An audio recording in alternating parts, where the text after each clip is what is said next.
Tuloy-tuloy ang spot inspections ng PAO Chief Persida Acosta upang matiyak at mabantayan ang kalidad ng serbisyo na ipinagkakaloob sa ating mga kababayan na kliyente ng PAO. Ito ay upang matukoy na rin ang mga pangangailangan ng mga opisina at makumusta ang kalagayan ng mga PAO lawyers and staff. At kaugnay po niya, narito po ang spot inspection sa PAO Lawag City, Ilocos Norte District Office. Let us all watch this.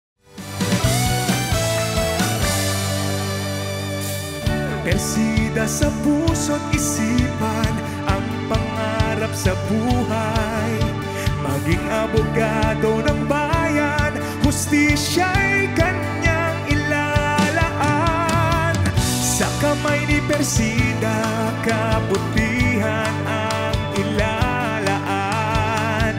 Kanyang kayamanan, prinsipyo, dignidad. Persida Acosta, abogado ng masa. Persida Acosta, lingkod ng bayan. Persida may takot sa Diyos, nagmamalasakit sa kapwa.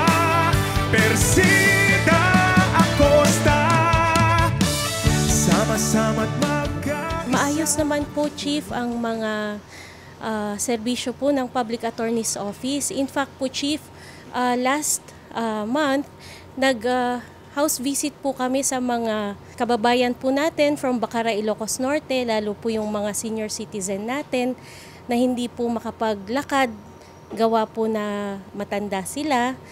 Ang nangyari po is, nakakatuwa po, Chief, dahil yung isang household po, sabi po niya is, ito yung nakikita ko sa sa Facebook, ito para kayong si Chief, sabi niya ganon. So na-touch po kami noon sa sinabi niya at sabi po namin na pagpatuloy niyo lang po sir ang panonood ng pala dahil marami po kayong matututunan dito. At tuwan-tuwa naman po siya. Hello po Chief, maraming salamat po sa inyong leadership. Kami po ay nagpapasalamat na kayo po ang hepe ng PAO na may puso at talagang ipinaglalaban po ang mga kapwa natin Pilipino.